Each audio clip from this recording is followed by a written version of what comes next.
thanks everybody for coming to Seungchan's thesis defense. Thank you to the committee, Jonathan, Graham, Micah, for the inventions.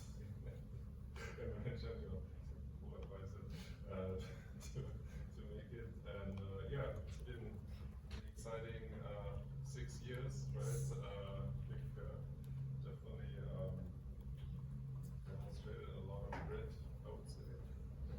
And it's exciting when you've come up, and yeah, please take it away. Please leave clarification questions only until so we can have clarification during the talk, and then we'll have questions from the committee after the talk. Okay. Hello everyone, my name is Seungchan Kim, and today I'm going to give a thesis talk titled Spatial Reasoning and Semantic Representations for Autonomous Exploration and Object Search. Before starting my talk, I'd like to thank my committee, Basti, Jonathan, Wenchen, Grant, and Micah. Let me start. Okay. We are living a very exciting moment in robotics. These mobile robot platforms, ranging from aerial robots to lake robots and hill robots, are no longer confined to structured labeling on the settings. They are flying through the buildings, navigating on structured terrains, and interacting with the objects in the real world. In today's talk, I'd like to focus on the autonomy of mobile robots that enables the robots to perceive, plan, and control themselves to perform intelligent downstream tasks.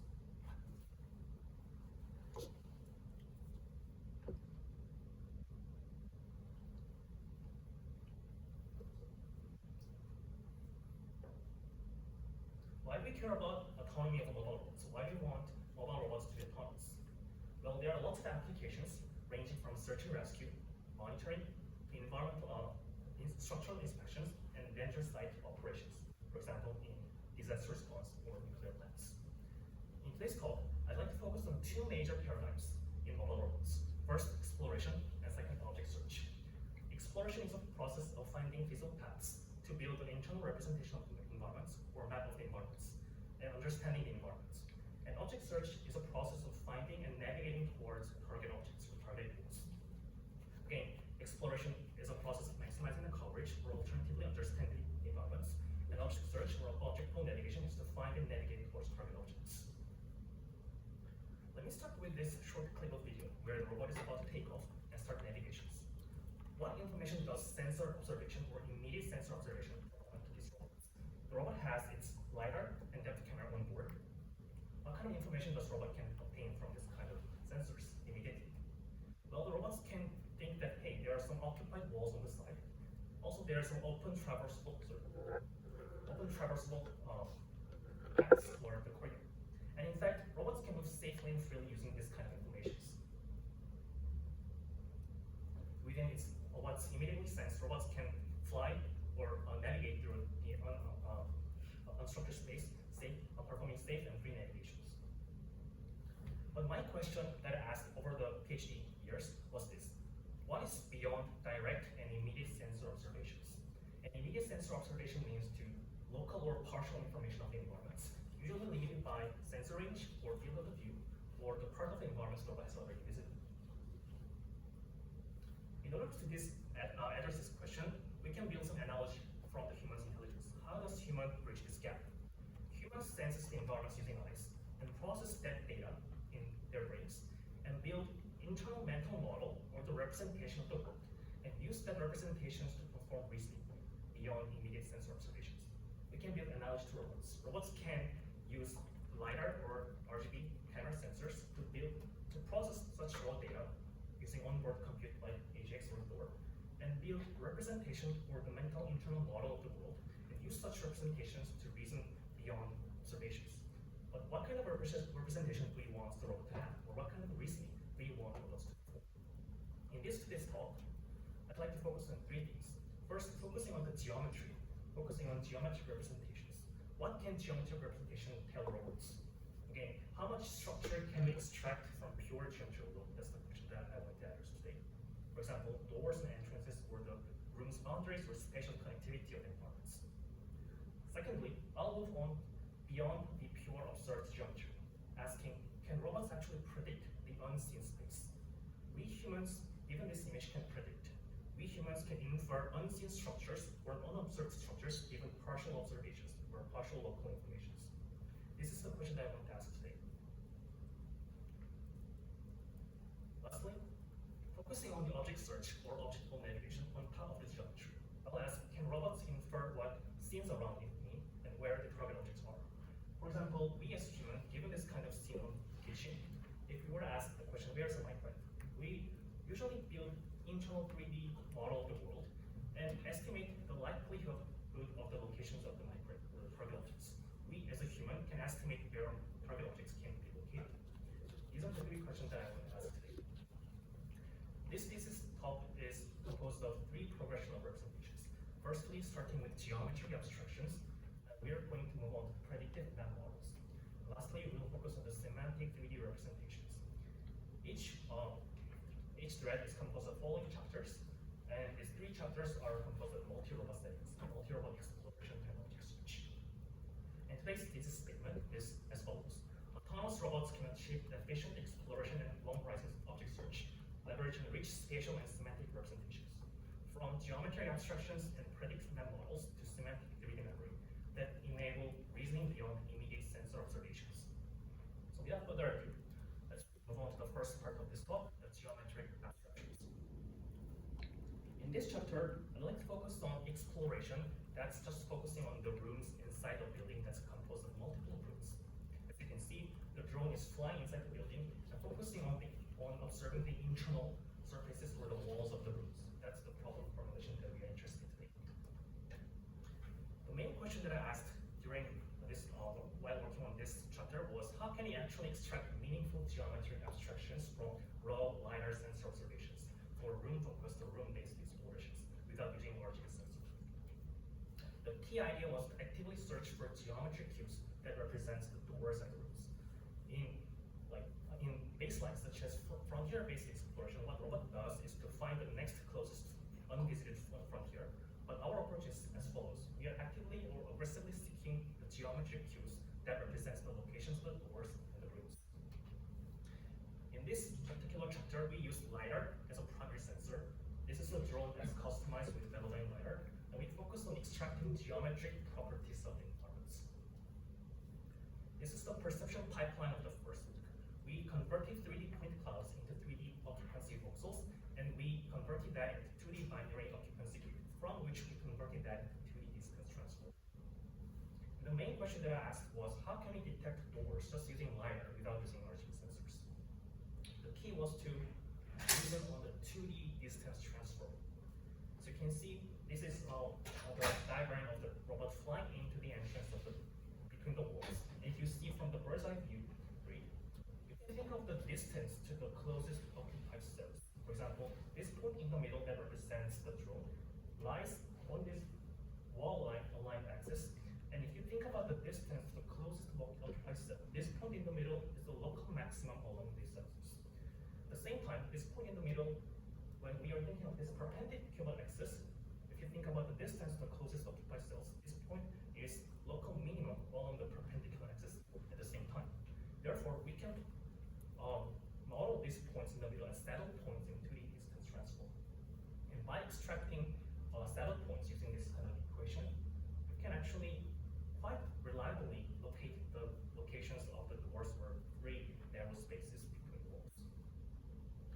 Next, also, we actually gave that saddle points as a heuristic or the goals to move towards first, so that robots can actively search for such geometry cues and move towards the doors locations.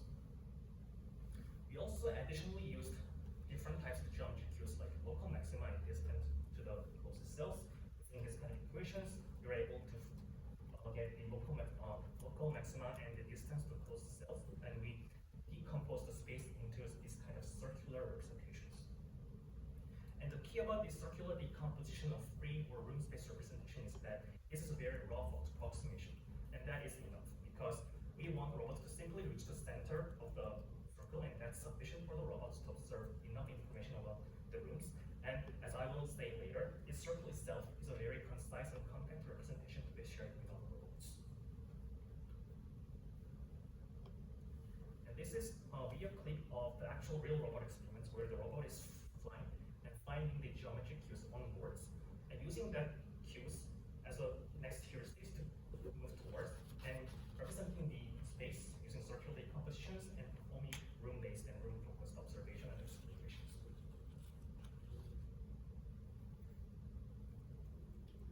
The next question that I asked was, can we actually extend this to multi-robot coordinations?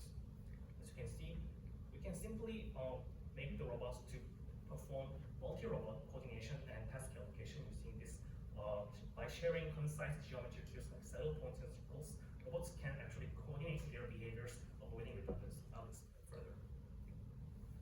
For multi-robot communications, what robots are currently sharing are the locations of the doors or the saddle points, the set of circles it has reached, and the set of circles that other robots have already reached. And then using this kind of representations, the target assignments are being done in a decentralized manner. The key idea is that saddle points and circles are very memory efficient and concise representations that can be shared across robots. We performed experiments in 8 different simulation gazebo environments, and this includes some challenging scenarios where there are some object in the rooms and the walls are not aligning with the goal axis. We compared that with sub-T-based frontier exploration-based, and we experimented with up to 3 aerial robots and measured the number of surface voxels in the rooms observed by the robots collectively. And this is a qualitative behavior comparison with the baseline methods. On the left, you're seeing the frontier-based baselines where the robot is using the frontier-based exploration, but they're skipping some rooms. Also, there's no avoiding of redundancy mechanisms in the frontier-based explorations. Whereas our method starts with focusing on the rooms, also allocating different tasks or different rooms to different robots, so that each robot is methodically visiting each room without redundancy. This is the quantitative results that measure the number of observed surface voxels that are aligned within the rooms, 2 robots and 3 robots scenarios. As you can see in this graph, our method is performing better than the frontier-based baselines. And this is the real robot experiments where we fly 3 different robots at the same time, focusing on observing the rooms, focusing on observing the surfaces of the rooms, and coordinating their tasks and allocating their tasks in a decentralized manner. And this is more long-term video, 10 times speed, showing that each robot is performing its own explorations, performing local occupancy map generations, and sharing that geometry cues each other and going to different rooms. Okay. The takeaway of this chapter was that we extract meaningful geometric abstractions that represents doors and the room boundaries from raw lighter occupancy data using saddle points or local maximum. And these compact representations enable the multiple robots to coordinate their explorations of multi-room building, sharing structure rather than mass maps. And we validated this in simulation and real world examples. Okay. Let's move on to the second part of this business, the predict map models. Let's go back to this image where I gave you the image of some doors and some corridors. And from this kind of image, we as humans can predict an indoor floor plan structure without observing everything, right? From those partial cues like doors, locations, or corridor width, we can infer quite accurately the overall layout of the structure of the space. The problem formulation of this chapter is as follows. We are carrying out top-down 2D bird's eye view maps, and the goal is to understand the environment without visiting everywhere. And the robot should think about where to go next. And our question was, can actually map prediction help robots to choose where to go next? If there's no map predictions, what robots would do using frontier-based baseline would be that just going to the next unvisited closest frontier, right? But if we have some sort of map predictions that robots can generate, what robots can do is to skip those areas that robots can already predict quite accurately. Or the robots can also think that, hey, this part is quite inaccurate or uncertain. The robot can choose to go to this area first to reduce the amount of uncertainty of their predictions. So this MapX, indoor structure exploration with probabilistic information gained from map prediction, address this kind of questions. The key idea was to use or borrow the idea of image in painting from the computer visions. Using image in painting. Image in painting means given this kind of occluded or contaminated image, so image in painting aims to reconstruct or recover the image using the trained data. The idea of very simple. Given this kind of floor plan data, we can train the image in-painting network to complete the map given partial observations. The right-hand side is the actual data sets, and we perform some partial observations using frontier-based baseline. And this partial observation, given this kind of observation, we can train the network to complete the in-painting of the maps. And actually, the trained bird-eye view predictor can quite well generate plausible maps. Given this kind of observed bird-eye view occupancy free, it can predict maps that are comparable to the ground truths. It doesn't have to be perfectly accurate, but it can be quite comparable. And as you all know, with all kind of predictions, there comes uncertainty. Given this 2D occupancy rate, our trained map predictor can generate something like this. But this does not answer how we can model uncertainty, right? In order to model the uncertainty, what we did was to generate 3 different ensembles of predictors. We trained independent multiple predictors, actually 3 predictors that were trained on different subsets of training sets. And using those ensemble of predictions, we modeled the cross-prediction variance as uncertainty. We have 3 independent predictions from the ensemble, and using the variance, pixel-wise variance of those ensemble maps, we modeled the uncertainty. Next, can map prediction actually help robots estimate the expected future sensor coverage? Well, it means that before going to that particular frontier, can robots think how much area it can get or it can cover before actually going there? The key is to emit or cast some rays from that hypothetical scenario before actually going to that frontier. And there are 3 models of estimating expected sensor coverage using raycasting.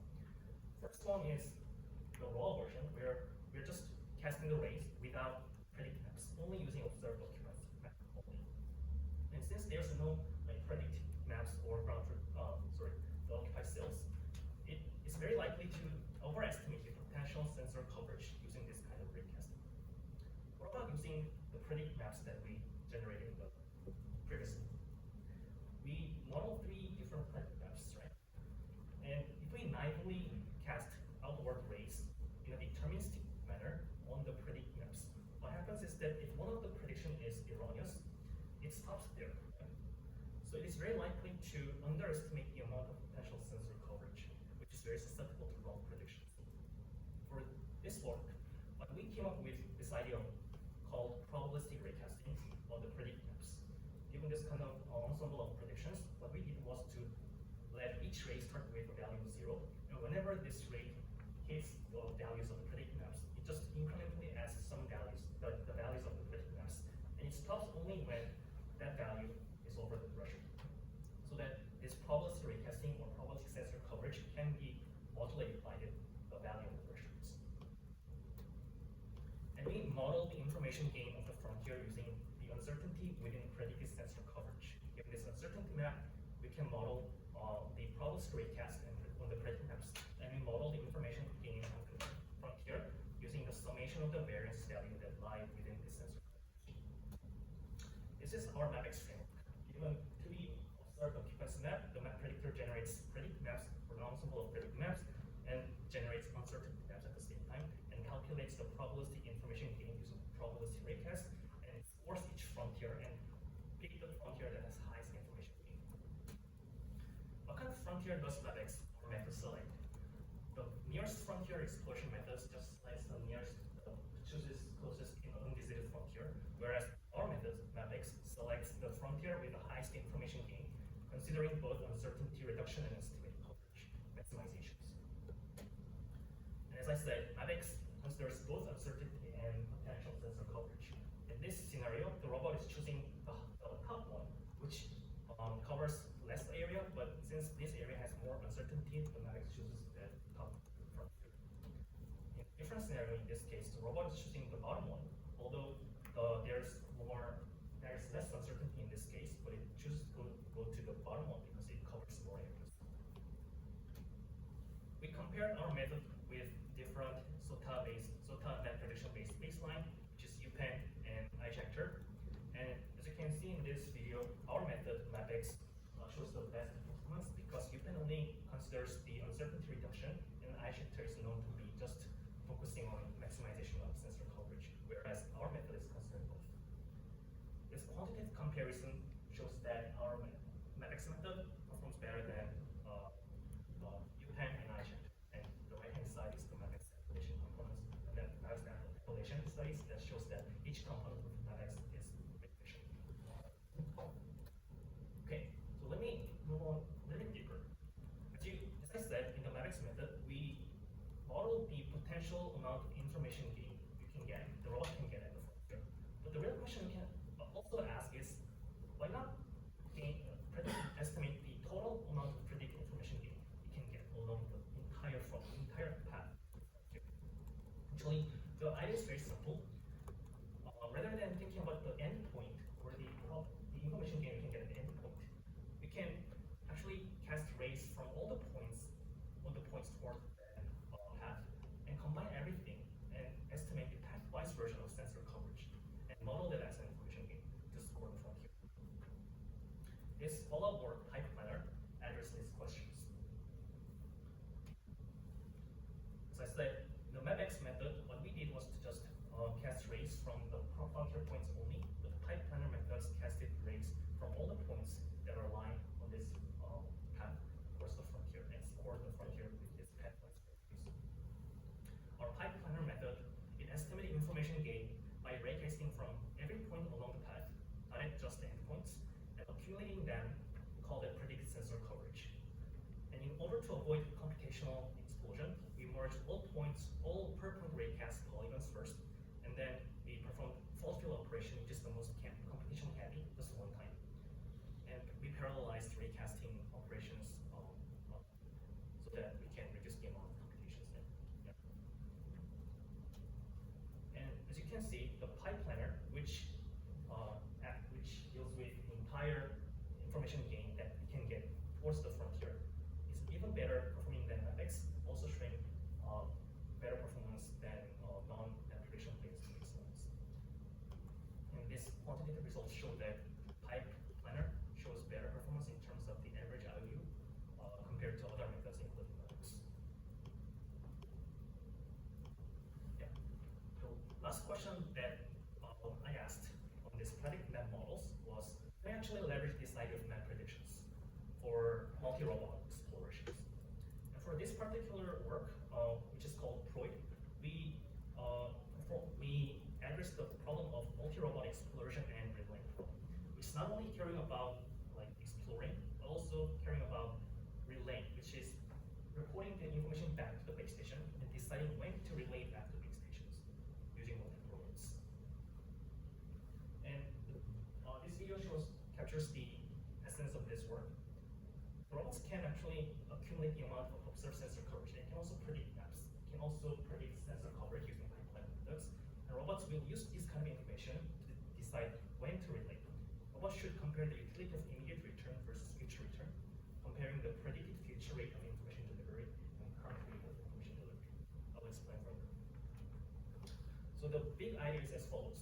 There's a base station, and there are some robots. And the robot is taking care of the unreported amount of observed coverage. And this excludes the areas that were already reported back to the base station, because those information that were reported back to the base station does not have more utility to the base station at that moment. Also, comparing with other robots, we also exclude the areas that were already delegated or hand off to the other robots, and we exclude that areas. The robot can also predict or estimate the future sensor coverage using hyperplanner methods or the prediction methods. And we are comparing these green areas and the orange areas.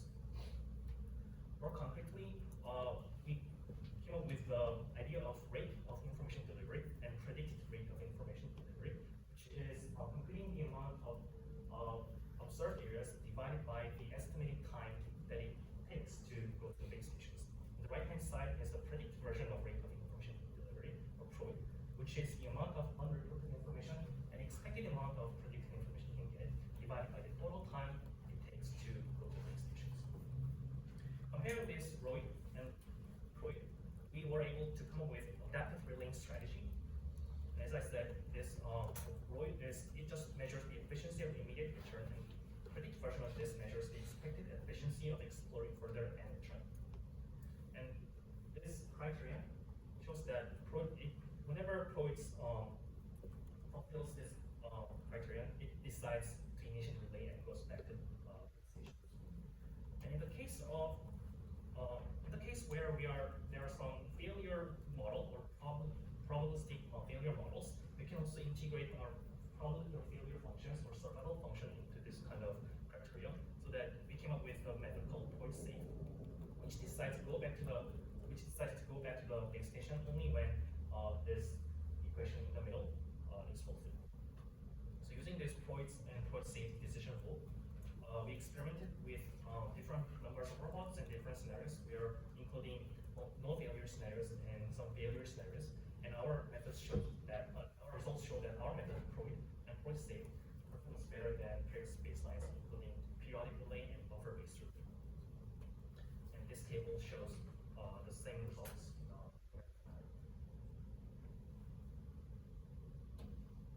So the takeaway of this predictive model part is as follows.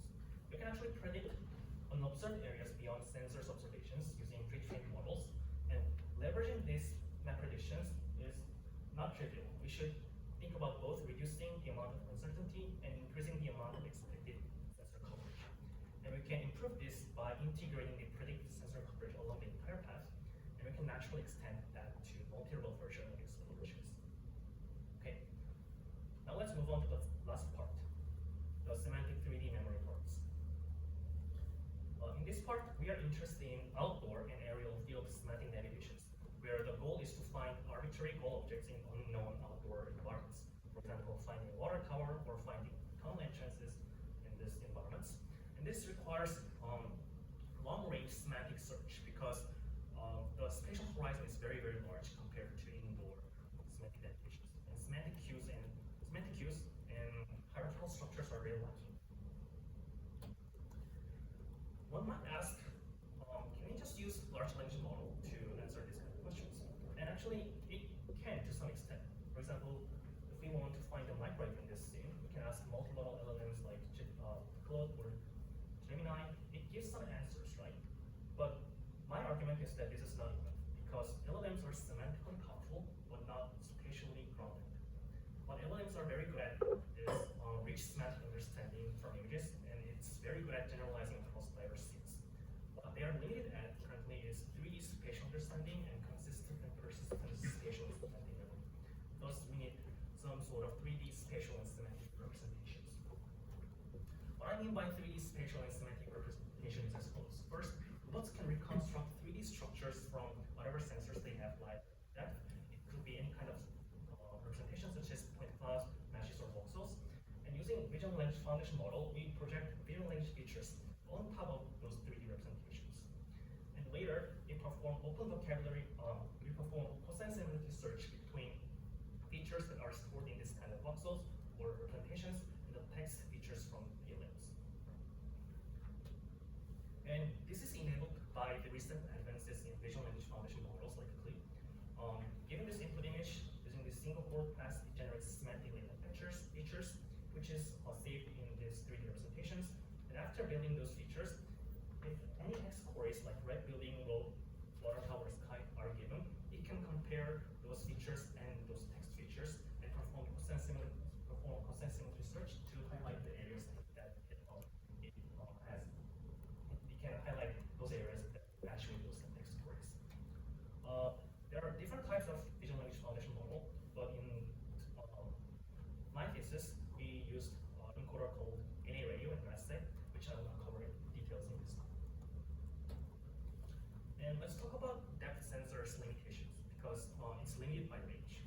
Since we are caring about the field robotics or outdoor semantic navigations, well, if there are some nearby objects that are falling within the depth range, the robots can actually construct 3D voxel or 3D point clouds quite easily, right? What about the far objects that are lying beyond that depth sensors limitations? It cannot be saved into semantic voxels or point clouds, right? And this is one of the limitations of the immediate sensor observations. In order to address this, we came up with an idea called semantic race, encoding far-range semantics into directional vector-based representation called race. So in this case, the information about the water tower is being saved into directional-based semantic ray representations, which complements the semantic 3D voxel representations. You can think that semantic voxels are there for close-range objects, semantic ray frontiers are therefore beyond the cubes. And this is a video clip of generating semantic 3D voxels and semantic ray frontiers. So semantic voxel is quite straightforward. You can just build 3D voxels and put latent features onto those voxels. But we are not only retaining those voxels, but we are also building frontier maps. And from those frontier maps, we cast outward ray, preserving the directions from the images, and we project not only the directions, but also the semantic latent features on top of the semantic ray representations. And the good thing about this representation of semantic voxel and rays, which is called ray fonts, is that it supports open vocabulary or open set of words. As you can see, given any kind of inquiry like this image, or text queries like road cracks or radio tower or dense green canopy, any kind of text or image query can be used during the consensus search for this ray fonts representations. Okay. And our work, Raven, Resilient Aerial Navigation via OpenSet Semantic Memory and Data Application, used this ray fonts representation as a main backbone. We start with image depth and close, and we not only build the frontiers and the voxels, but we also build semantic voxel and semantic ray frontier representations. And the Raven employs behavior tree-based framework for aerial semantic navigations. If there are some short-range semantic cues, then it triggers semantic voxel-based search. For example, if it wants to go to a house or close nearby objects like ships, it uses semantic voxel-based search, just going reliably towards that semantic voxel informations. The more challenging part is using when this voxel-based search fails. But there are only long-range semantic cues are available. It triggers the next one, which is semantic ray-based search, because the semantic rays encodes some information about the far-range objects, in this case, water tower, that are not being saved in semantic voxels, but those information are being preserved in the rays. Also, there are two blue terms in the image, and the semantic rays are directing towards suggesting that there are two different directions, suggesting the robots can choose between those two. Again, semantic rays are there for encoding long-range cues beyond depth coverage. And what I want to emphasize in today's talk is that those 3D voxel and ray representations can serve as a persistent memory. In order for the representation to be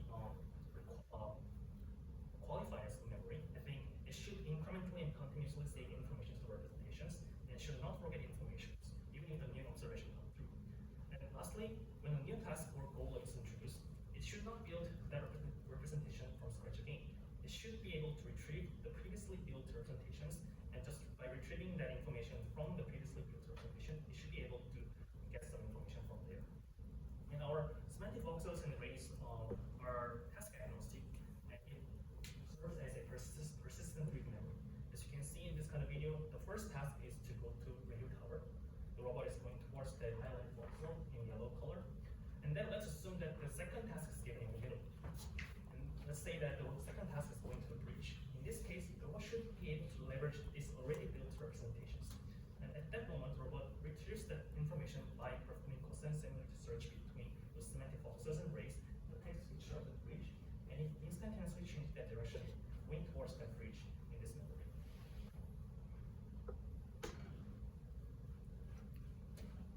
What if both semantic voxel-based and semantic ray-based search fail? As an auxiliary behavior, we added the last part, which is using LVLM or LLM called intern VL3. And the key idea is that LVLM can suggest auxiliary cues. For example, let's say that the goal is to find fountain, going to a fountain. And let's say that semantic voxel and ray search both fail. If LVLM is triggered and it suggests going to park first, and then it reached parks, and then it used semantic ray search to actually move towards the fountain. We tested our method Raven in 10 simulated environments with 100 different semantic tasks.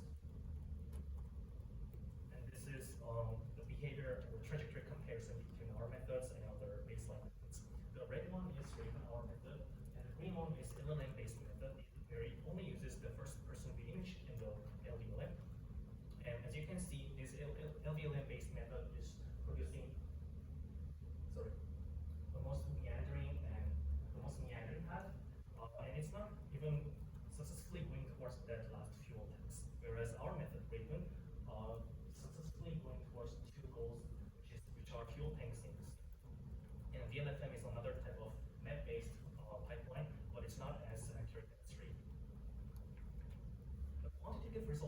that our method Raven is performing better than EMFM and LVM-based methods, and our evaluation study shows that each component, semantic voxels, phrase, and LVM are necessary. They are issues. For the real robot experiments, we customized the spirit drone and used the ZX camera as a sensor and attached that to the Brain AGX payloads. And this is as follows. So the aerial robot starts with a goal to find and go to red building. It starts with random search for frontier-based explorations.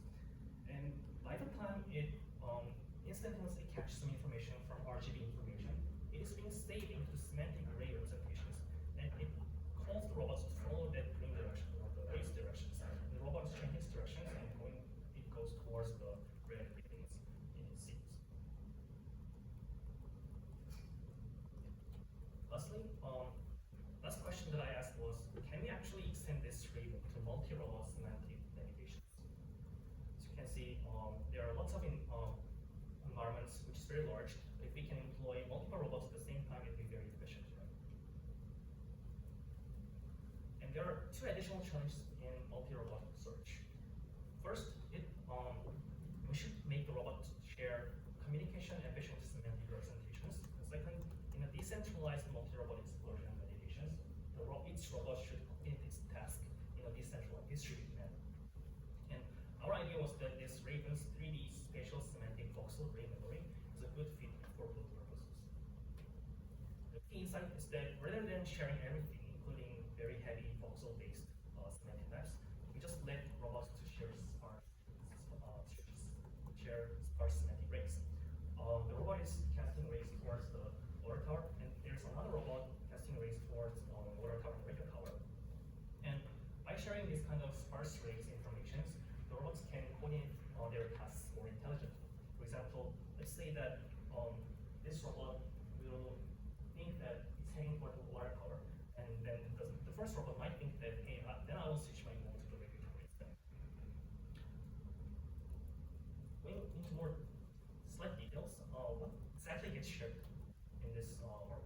We made the robots to share the current pose and the bounding box, only the bounding box information of the observed but not visited, and semantic arrays, as I said, and already visited or finished target informations, and the current waypoints and current targets. Those were only information that were being shared across robots. And there's also some need to merge representation from different robots. There are two types of representation that need to be merged. First, bounding box, and second, race. For bounding box information, when two robots are thinking that they are two different boxes, but it could be that they are just same bounding box. In that case, we have some criteria to combine these two into bigger bounding box. And there's a case of bounding box and ray case, where one robot already has observed and it's being saved into semantic voxel-based representations, but the other robot is too far away, it's just casting rays towards the bounding box. In that case, the bounding box absorbs those ray informations. And there's also the case where there are two robots and they're also casting rays to the same objects. In this case, we later merge this ray-based representation in clustering-based methods. And then using all those clustered information, each robot decides where to go using decentralized auction-based methods. This is the equation that computes the cost of going to which targets, and this is composed of travel cost and uncertainty, stiffness, and spread cost. Distance means the travel cost means the distance from the current post to the next targets, and uncertainty comes from the race confidence score. And if there are some current targets or current active target, it gets also it's including the stickiness term. And lastly, we have spread term that motivates the robots to spread away between each other. And then using this N by L matrix information, the robot solves this matrix in a decentralized manner using a greedy retrieval solver. And this shows some videos in simulations where there are three robots, and the robots are allocating their tasks in a decentralized manner. The first one is going for the blue towers, the other one is going to tower cranes, and the last one is going to for wood. And this kind of decentralized task allocations happens in a purely distributed manner. So we compared these methods with two different baselines, frontier-based explorations and just pure LLM-based methods, although we let the robots to share some information between those LLM-based methods as well. As you can see in this graph, the robots show better performance in our method from more time than those two baseline methods. Okay. So the takeaway of this semantic 3D memory part is as follows. We can extend semantic representations beyond depth sensors observation using a concept called semantic ray frontiers. And you can use such representation or semantic 3D voxel array representation as a persistent and task agnostic method for object-level navigations. And lastly, we can extend this to multi-robot object-level navigations where the robots are sharing sparse semantic rays and some other auxiliary information for decentralized task applications. Okay. So these were three main pillars of my talk today. Let me move on to the conclusion of today's talk. So my thesis title is Spatial Reasoning and Semantic Representations for Autonomous Exploration and Object Search. In today's talk, I started from geometric abstractions where we were thinking about how to extract some geometric cues, meaningful geometric cues from raw LiDAR observations. And then in the next chapter, I came up with predictive map models that can sense, that can perceive and sense and think beyond the observed information and use them for multi-model solutions as well. And lastly, for the object search or object-level navigation, we came up with 3D spatial 3D semantic representations that serves as a persistent memory as well as a medium for multi-model explorations. Okay, my thesis statement is as follows, and today's my explanation about these three pillars are supporting this thesis statement today. Okay. Let me briefly talk about the future work that I want to do in the next few years. You can think of this four-quadrant graphs where the y-axis is more about more predictions and x-axis is about more richer semantics. And as you might have all thought, this last quadrant is still missing, where we have to predict the scenes in 3D manner and add some semantic layers or semantic reasoning models to predict 3D models. And those are still missing piece, and this part is something that I want to deal with later. And one of the potential directions that could be worth investigating is using video diffusion model or world model as 3D predictive representations, because they have very rich semantic and structural layers from large scale training, and it can also predict or imagine plausible states beyond sense range. But at current status, these world models or video models are very computationally expensive. It takes a few minutes to generate these 5 seconds of videos, and still like geometric consistency is very limited. There's no really grounding there. So it's not yet suitable for real-time robotic yet. And I think world model is a very promising research direction in this line of research. Another future research direction that I want to extend is to move from navigation to mobile manipulations. My view is that mobile manipulation is a bridge between spatial mapping, navigation, and the tabletop manipulations. I think that 3D explicit spatial representations can improve such mobile manipulation problems, because spatial memory, which deals with where things are, and semantic representations, which deals about what things mean, they can serve as a substrate for combining long-horizon task planning and low-level learning skills. However, the recent trends in DLAs or independent learning-based methods, they favor implicit and learned representations over explicit ones. And my thesis suggests explicit 3D representation can still be offering advantages over long-horizon reasoning. I think this has been citing of the question for mobile manipulation as well.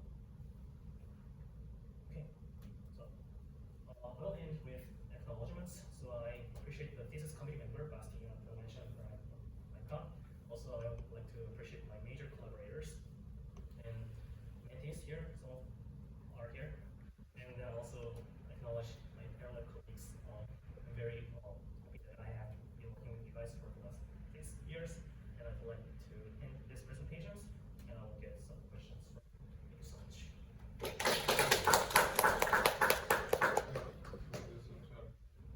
Yeah, let's start with Graham, since he's the focused. Hello, can you hear me? Yes. Hey Seungchan, thanks for a great talk. First comment, it's been great working with you. It's great to see how your work has evolved over the years. Yeah, particularly looking at like exploration and coverage, which are, I guess, quite old topics, but you've taken a very new kind of look at these topics. Yeah, so I have a few questions. Maybe I'll start with some more general questions, and then maybe I can pass over to other committee members that come out. So I think the most general question I can ask here, so when you first started, yeah, your work was kind of motivated by the subtraining challenge, right? Where we kind of left off there, right? Yes. So maybe can you describe to me, well, let's imagine hypothetically that there's another subtraining challenge today, but now we have access to all of your contributions from your thesis. Yes. And so can you describe in what way would your contributions have helped what we achieved, or that this hypothetical subtraining challenge would be? Okay, so the question is how my contributions can actually help the previous subject challenge, similar challenges in explorations, right? Yes. There are slight difference between the scope of subject challenges and our problem formulation. In subject challenge, although it's also to find and search, navigate towards some goal objects, my impression is that those objects are quite randomly distributed in different types of like fields, right?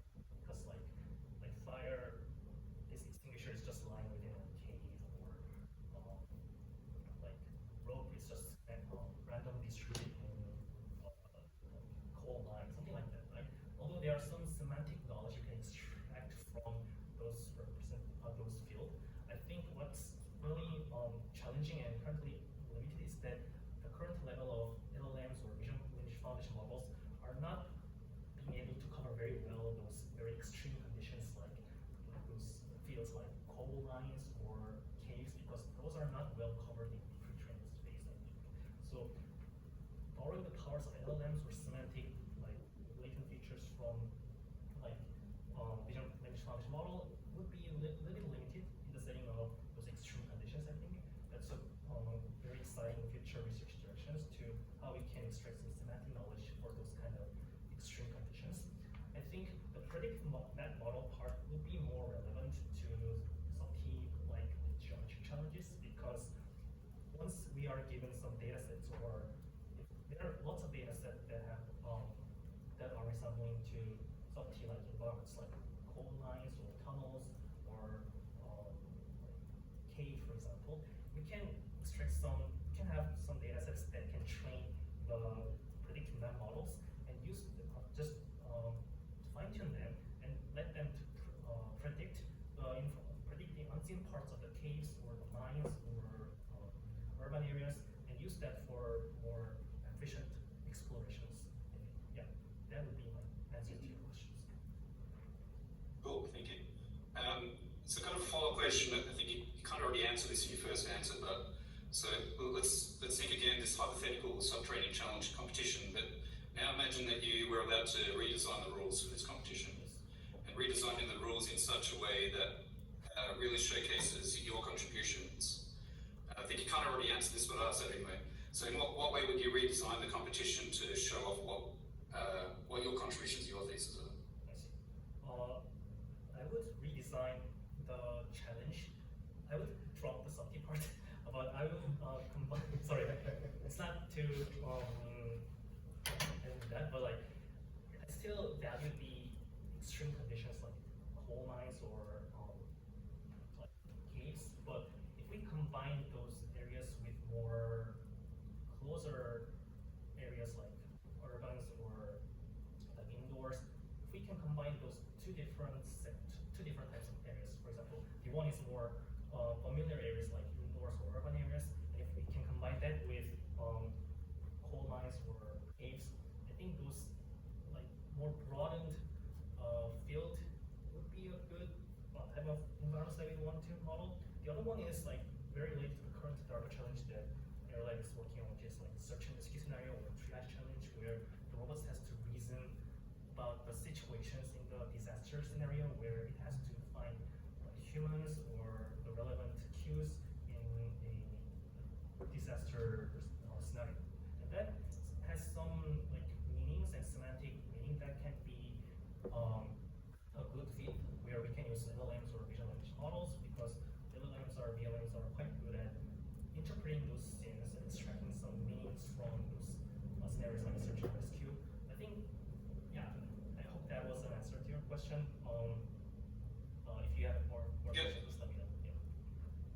cool. Yeah, I get where you're going with that.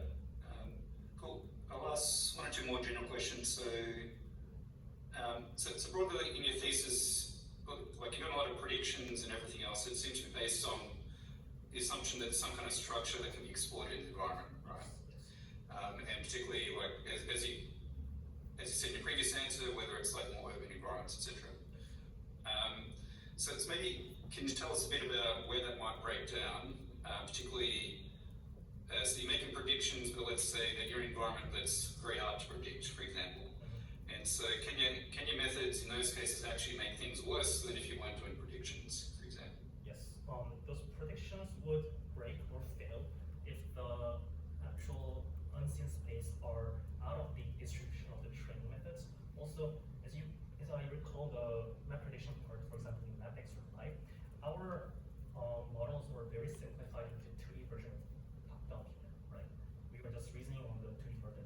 That was very, very simplified 2D version of the representations that models in bottoms. But if you want to scale that to 3D versions, that would probably break at current status because it does not cover that much data for predicting the 3D parts.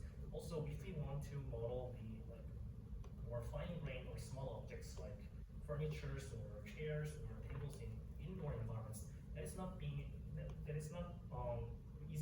model using the current status of predictive map models, right? So it's very, very hard in terms of that. As I said, in future work, the video generation model or prediction model can be one promising direction we can leverage. But as I said, video generation models are there just to generate videos, not the actual 3D representations at this moment. So video models are also very expensive to build at this moment. So there are many different types of direction that we can pursue, scaling from 2D to 3D and thinking about more fine-grained small objects to the urban indoor scenes. There are tons of different challenges, but they are very exciting directions to pursue. But currently, it's very, very limited, I think. Cool, thank you. Well, that's one more general question. So it's a part of, well, one challenge that kind of keep coming back is multi-robot systems, right? It's not just a single robot, but many robots working together. And the key challenge, as you're aware, for any multi-robot system is communication, right? So, and communication could be, say, bandwidth is limited or connectivity and so on. So can you perhaps just summarize your contributions, particularly the multi-robot contributions, and how they use communication, what kind of assumptions you're making, like in terms of, say, bandwidth, etc. Is it realistic, or are there some assumptions there that perhaps a bit beyond what? So let me start from very basic assumptions for multi-robot exploration.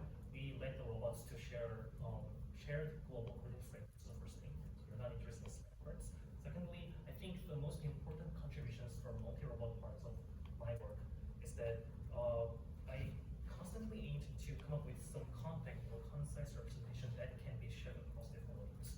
As you can see from geometry abstractions part, I let the robots to share very concise information, just saddle points and the circular completion space. Saddle points are just 2D points, right?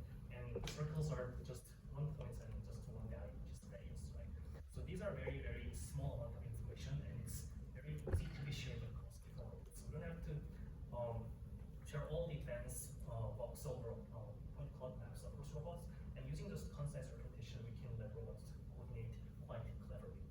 As for the semantic navigation parts, I also aim to reduce the amount of the information being shared, but it also has to be very sufficient for the robots to coordinate. Right? So sharing all the heavy voxel-based dense feature map is not feasible. So my idea was that since our semantic arrays are much sparser than semantic voxels, we let the robots share semantic arrays rather than the voxels. Although we share the bounding box information that represent voxels, we are not sharing the entire number of voxels. And semantic arrays are quite useful because they encode some long-range information in the first place. And for the multi-robot task allocations in this outdoor operation, what really matters is this long-range task allocation rather than a short-range task allocation in most cases. So I think semantic array is also very good fit for shareable and compact, but also many representations for multiple robots. The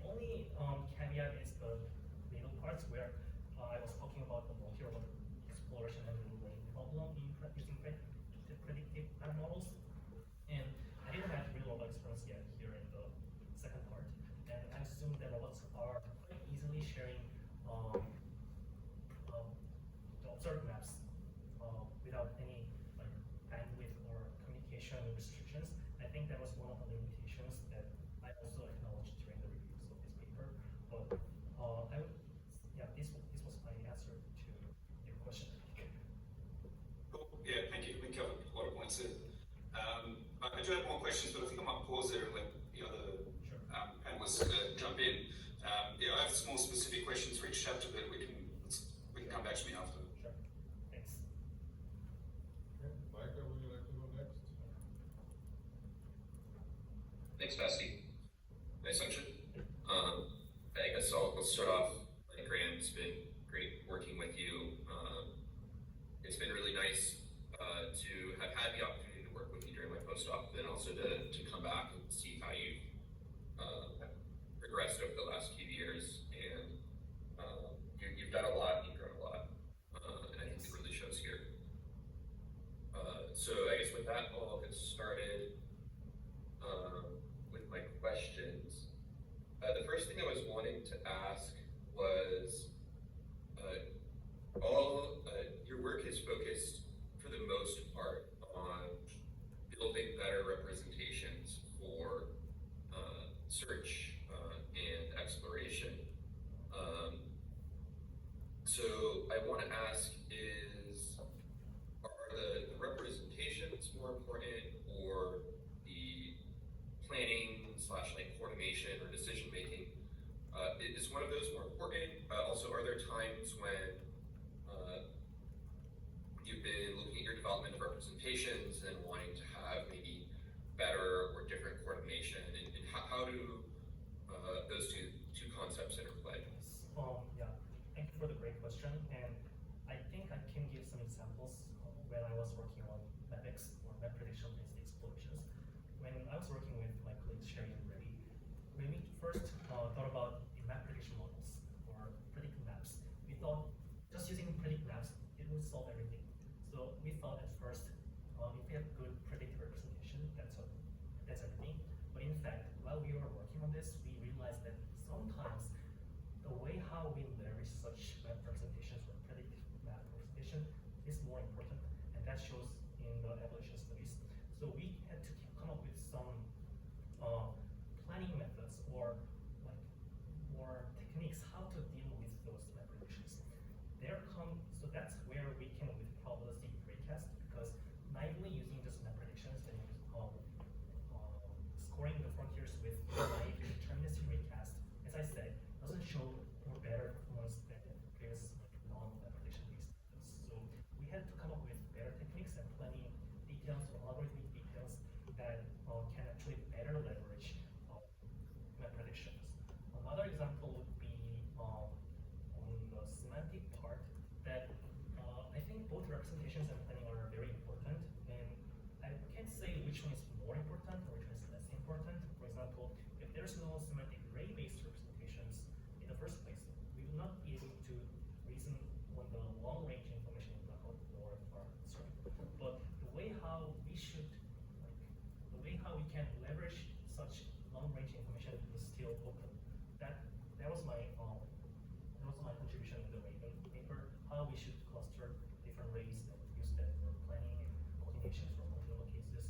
So I would say both representation and planning are very important. And I think that should during my talk.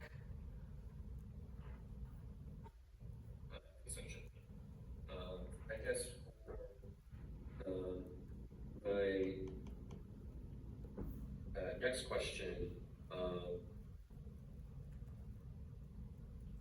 I guess maybe you kind of had asked about this before, but maybe the high level question of like, when do you get the most out of predictions or structural inference, or maybe also how, because that's I think where the how do you use the representation come in. So could you reiterate the question? Where do I get the most benefits? Like in what contexts or do you get the most out of your predictions or your structural inference?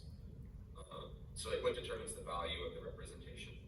I see. It differs for different chapters, but for exploration purposes, my prediction is most beneficial when it can predict quite reasonably beyond unseen observed areas, and if the predicted maps are reasonably, there can be some questions about reasonableness, but when those predictions are based on in distribution training data, and if it can plausibly generate some predictions beyond observations, it can help robots to skip visiting unnecessary areas or focusing on the areas it has most high uncertainty. So I would say the robots can have most benefits when those predicted areas are, those prediction models are trained in distribution data sets and can plausibly generate areas that can help robots to skip some visitations or focusing on uncertain areas. Does this answer your question, or am I missing something? So, I think I've got a question I want to ask as well. So you focused mostly on exploring, well, a lot of your work is focused on exploring like indoor and structured environments. You've also looked, Semantic works at outdoor environments. So my question here is, if you have a robot, it might be deployed indoors or outdoors, in a forest or a cave and so on. I guess two parts to this. What should happen when like the operator deploys the system? Does the robot detect what environment it is or how it transitions? Or is this something that an operator should provide as explicit context?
things like your earlier work on geometric abstractions.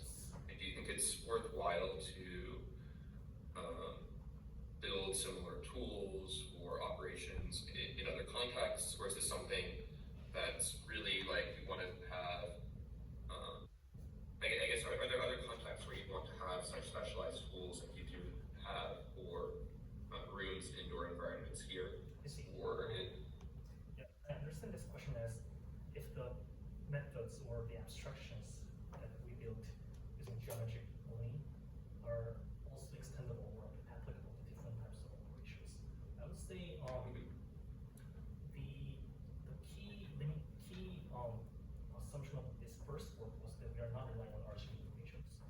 And in many cases, in the real robot settings, the robots are using RGB at the camera, right?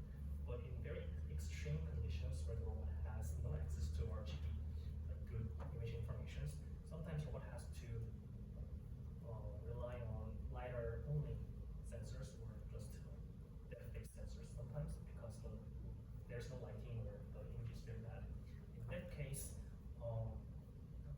working on using those geometric abstractions that were purely built from raw LiDAR observation could be beneficial. And my observation during this work was that this idea of saddle points or 2D saddle points on the distance transfer map is not just working for human artificially made like doors or narrow passway, but somehow like in more general cases where I was testing with different parts of the society, they were able to pass through and go through that like open areas between walls. So, and all these environments were very dark and extreme conditions and things. So, given these assumptions of no access to RGB, and given that we sometimes have to deploy robots only using that can only use geometric sensors like LiDAR, I think those abstractions can still be beneficial.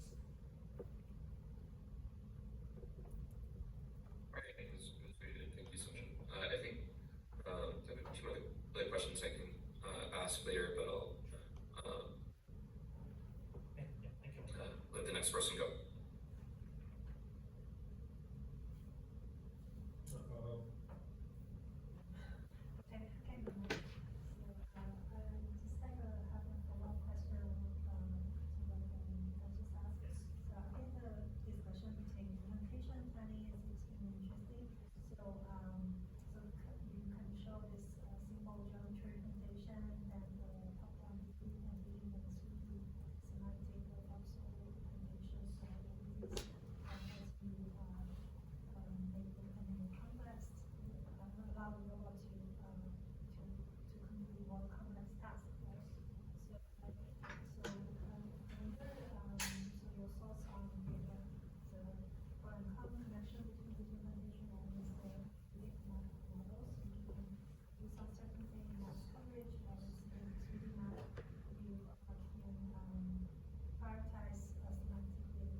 very cheap for robots to code actually. But sometimes there are some cases in which the resources are very limited and time is limited, and sometimes robot has to make some decisions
of all, it's really hard to find the good transition criteria. When should we like trigger proximal research? When should we set good research? It all depends on the threshold of research here. Secondly, what's really also hard is designing each components. If proximal research is being, and no matter how good your research is, it just falls apart. I think those two lines of codes are hard for the shortcomings of explicit representations. So what's your thought on the next evolution plan here? So there's a long, old heated debate, I think, between like, is it better to have end-to-end representation, end-to-end that maps from pure to image perception to control actions, or do you want more explicit place representation? I still believe the 3D representations for explicit representation is needed at least for many issue purposes. Some people think that end-to-end learning is better, but once they have more data, you can solve it naturally. But I think there are lots of very challenging difficult scenarios in which some explicit and interpretable representations are needed. I think we should put more efforts into how to design better representations and like how to more robust and resilient use such representations for better planning controls. This answers the questions. That's one of the questions. Hello. I'm going to try to summarize down, I guess, my main theme question, which is there's a lot of sort of, so you like this, you like prediction. And I think at various points you try to, you show empirically why that may be useful, and you try to sort of make some claims, maybe about like the information theory there or whatever, right? Okay. That implies to me that I have so whatever my prediction model is some prior over what I think the structure of the world is, and that means that there's going to be anomalies that are not going to fit or going to have very low probability under that. And so that means that when I walk into a new environment, I am potentially walking in worse than blind, because I'm actually walking in with the wrong biases in the first place, right? And so I guess I'm kind of curious how to start, like how you view that issue. Like, how do I know when I show up into a new situation that I'm actually not gonna end up in a worse situation, a worse performance, because I have these existing priors?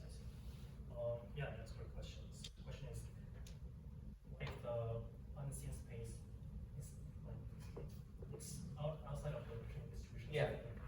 models. Which it seems like, sorry, it seems like in a lot of the kind of deployed scenarios that you'd be particularly interested in, like, that seems pretty likely, right? Yes. So that's why exactly I come with the notion of uncertainty here. Yeah. Although my concept of uncertainty is quite also limited in some sense, because I model uncertainty as average over the variance of models. That's why we model the uncertainty in the first place, because we want to encapsulate that concept of uncertainty into the plan and consider that while choosing where to go in the first place, right? So if that area is uncertain, the robot can decide, hey, should I go or not? It can still decide it should go or not, right? Right, but aren't you still presupposing that I'm calibrated? Right, so what's the signal that gives me some sense that I'm uncalibrated? So for example, very colloquially, if I was to get off a plane in a different country, I might go ahead and just assume I'm uncalibrated, right? And then I would maybe just discard most of my prior, but not all of it. What here is the signal that tells you that you should basically scale up or down your uncertainty? What gives you that sense of confidence? Well, I would acknowledge that in my current completed course, that is not being addressed. Yeah. That's why I'm being annoying. In terms of like, I think, talk about the signals robots or humans can like, get as a hint before going to different places, and like, if there's such signal, robot can or humans can think that, hey, this is going to be best. I don't know, like that's something that is not can be trained in the first place, because by definition it's not can be. It can be trained because the data set is not something. How do you do it? It's something that we cannot train. No, like as a human. As a human, it has some, as you said, anomaly detection or anomaly detection mechanisms, and I'm not sure whether this. Sorry. My very first work before I worked on the work focusing on like anomaly detection and voice exploration. In that work, I defined anomaly as something that is different from previous observation. There's a definition of differences in that work, but and there is a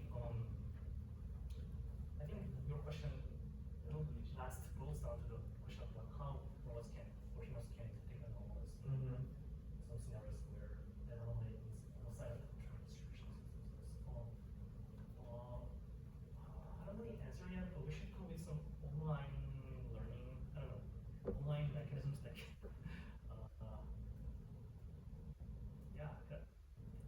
Because I think you're very nicely set up to ask some very difficult questions. Yes. So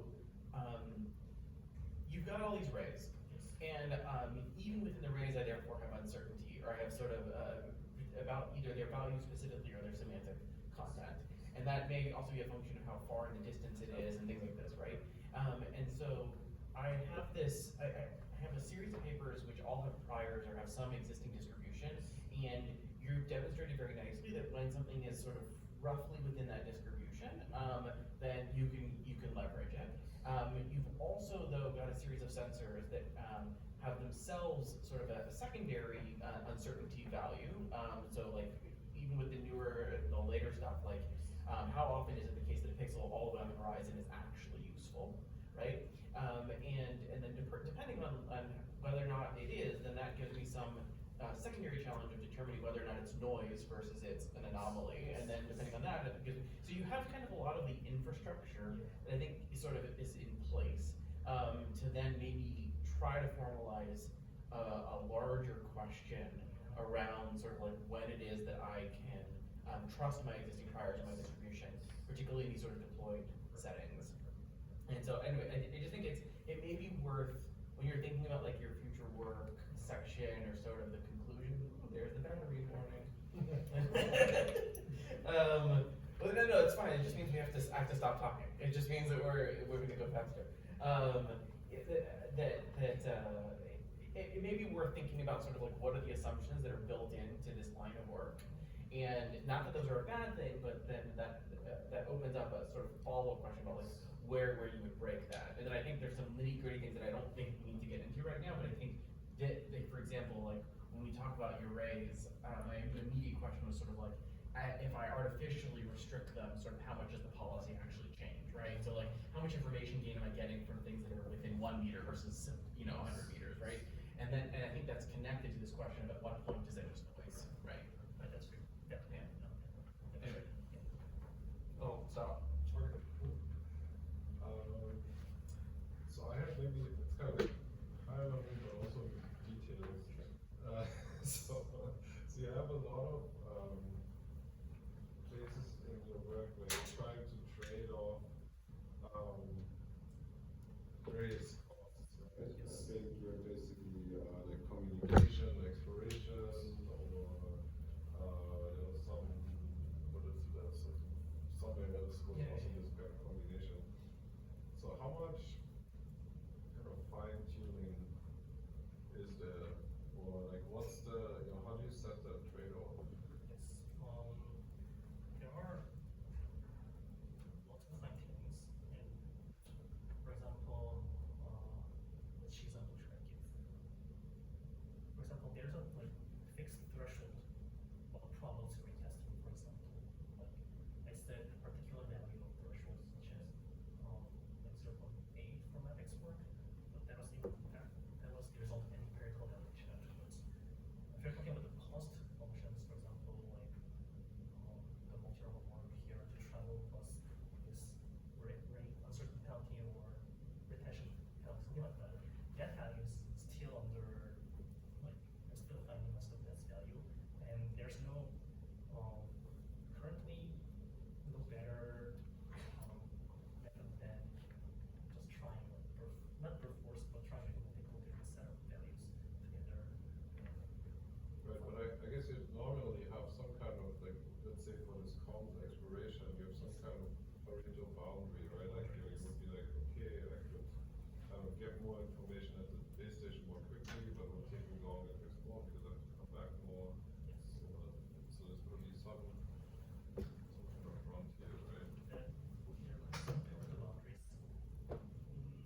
say we have this, but I mean, what are we learning? Like what's the next question? What's the research Yeah.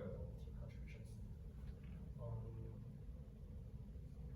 If we have some accurate enough models or video models, also very cheap. If they're cheap and computationally efficient, I think we can build similar analogy that we have done on the 2D work, where I don't know, it will be in the future, but if we can model some uncertainty from the outputs of the world models, and we can better capture such uncertainty in time, it give us some lessons or contributions. I don't know yet.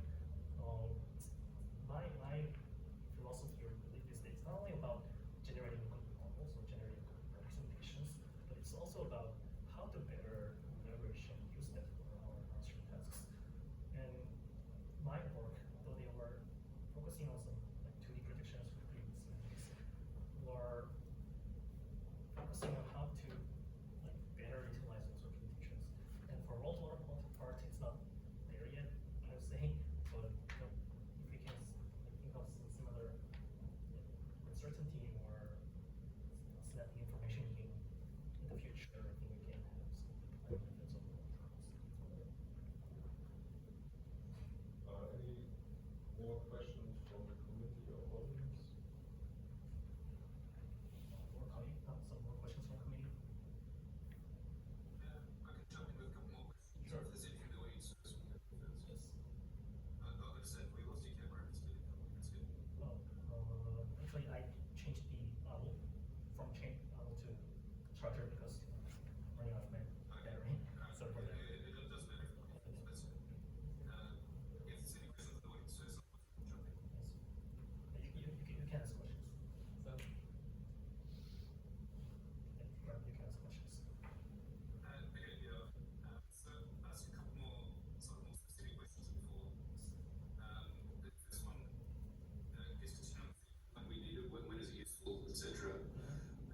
So can you tell us a bit more about your evaluation metrics that you use in your experiments? And I think that changed maybe a little bit between the chapters, like measuring, say, coverage time Yeah. versus something that we discussed was this topological understanding, which I think didn't come up in your talk, but we've discussed that. So maybe can you clarify why you've got these different ways of measuring your experiments, and what are you trying to, what story are you trying to tell with those different ways of measuring things? So see, say for the, I think you're particularly asking the metrics between matrix and type because the predictive model works there. Yeah, they're the ones I'm more familiar with, so maybe let's focus on that part. Yes. Focusing on those predictive model parts. For the metrics work, we suggested three metrics, which is coverage, predicted value, and topological understanding metric. And we came up with topological understanding as an auxiliary thing just for metrics. I think the key things are coverage and predicted value, which I think is, I think they are quite correlational with each other. If they have better coverage, in the end they have better predicted value. The trend is like that. So in the next work in pipeline, we just reported the coverage and predicted value over time. We also measured the amount of time it takes to do the full exploration of each map in pipeline works.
is appropriate here versus what's a trade-off versus some kind of longer term multi-step kind of strategy? Right.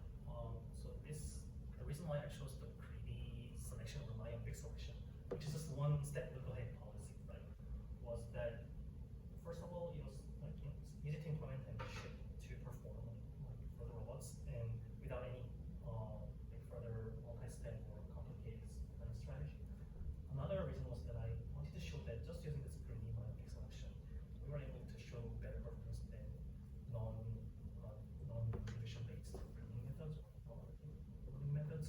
As you say, if we combine better or more sophisticated planning strategy than just frontier-based explorations or myopic selection, that would potentially be better. But there's a question how to make those to multi-step skills in the first place.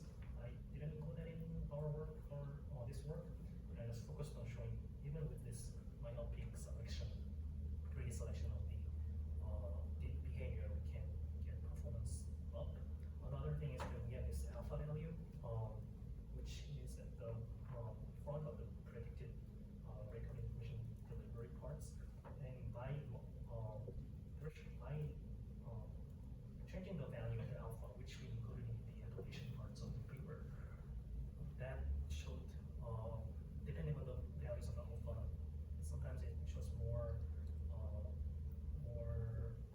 longer horizon behavior than short horizon. In some cases, I think that alpha value shows to some extent like overcoming the myopicity of the behavior solutions. I hope that answered your questions. Yeah, cool, thank you. And let's ask one more unrelated. So in chapter 7, which was it chapter 8? Chapter 7, right, I forget, but something you talked about in your thesis, but I don't think I saw it in talk. So in your thesis, you talked a bit about behavior trees in the section somewhere. Yes. I'm not sure if it came up in talk or not, but perhaps can you tell us a bit about how behavior trees fit into this context and what purpose is it playing within several systems? Sorry, this year. Yeah, as for the behavior tree, it's just choosing between which search to choose from. So it starts from the most base strategy is to deploy frontier exploration when there's no semantic at all. But if there are some semantic information that are available, we first let the robots to trigger short-range semantic voxel-based search because that is most reliable, enabling precise localization of the objects. But in most cases, this is not available. That's why we came up with the second strategy called semantic ray-based behavior, which lets robots think beyond the depth of sensors observations and into a long-range semantic search. And if both semantic voxel and ray-based search fail, we lastly added LVLM guided search behavior information in the top using internal DL, and we added this prompt using LLM or LVLM. That helps semantic ray search to find more auxiliary objects on top of the target objects. So that's how we deploy behavior tree and triggering different types of behaviors depending on the situations and the context. Yes, I think I understand like the behaviors, etc. But the question is more about, I guess, the behavior tree itself. Well, why did you pick behavior tree representation versus something else, and like what is that providing here versus instead of any statements that kind of do what you just described? So although I named this as a behavior tree-based animation, it's more like a if analysis statement like structure because it's more linear. There's a linear order, and if voxel fails, then we trigger rays, then LVLM. And if ray is possible, then we go back to the ray base or something like that. So your question is this different from behavior tree versus if analysis statements? I would say this is very similar structure. I mean that as a behavior tree because it's also non-dimensional tree. Yes. Yeah. Okay, cool, good. Maybe I'll ask one more non-technical question. Just in terms of your timeline, etc. So, so you said you drafted your thesis. Is that finalized, or is it still bits you're still working on? If there are bits you're still working on, what's your timeline and plan for that before submission? Yeah, I talked about that last and I will still be in Air Lab for July, and finishing off these dissertations and finishing that over the summer. And especially the last part, which is Raven multi, we're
we are assuming full communication settings.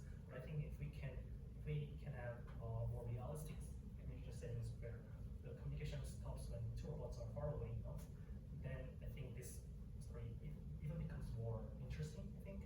And that's something that we want to add as a final piece of the work. Okay, cool, thanks. I'll start asking questions here. Maybe I think Michael might have had some questions. Thank you. Thanks. More questions for Michael or audience?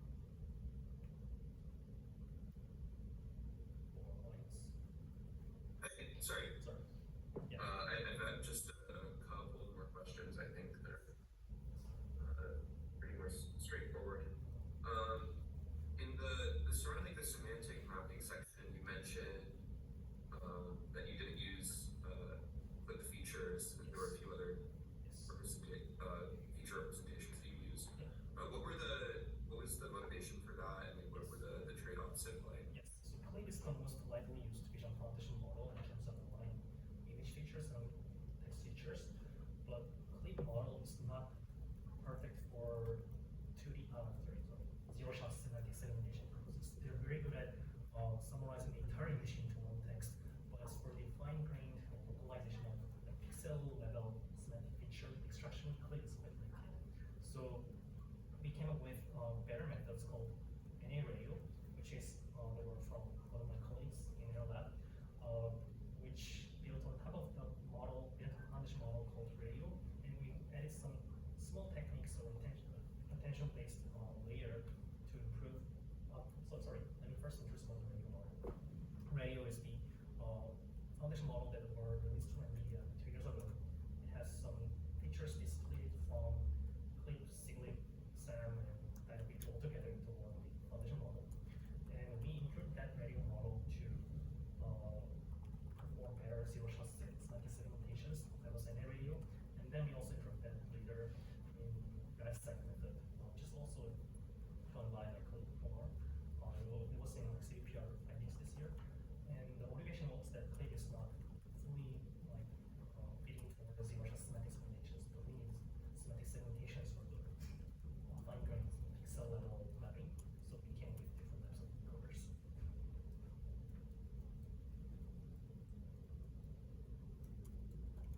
But when you say fine-grained pixel level mapping, you're saying like what exactly do you mean by like the localization of like semantic features? Yes, so for example, if you keep this image, like input image on the left, into CLIP foundation model, it generates a summary of this image. Also, it has some like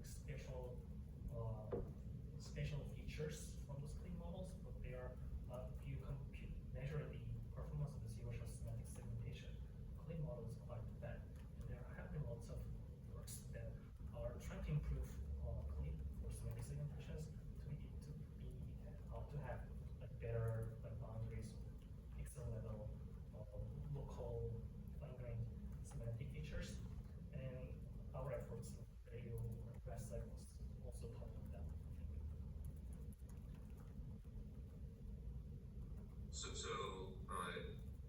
If I understand correctly, CLIP is really good at giving you like kind of like all of the semantic features that are in a scene, Yes. but not as good giving the boundaries that if you were to segment it out based on like what Yes. For example, if regions or features there are. so some work like concept graph or concept fusion, what they do is that they crop these image, for example, on the left side, into smaller pieces using segmentation model, and each segmented objects, if they are crop mask, and if we feed those crop mask into CLIP model, it generates feature that's quite interpretable, I think. But it requires both usage of segmenting and CLIP model, right? So that's not something that we want. So we wanted to use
that's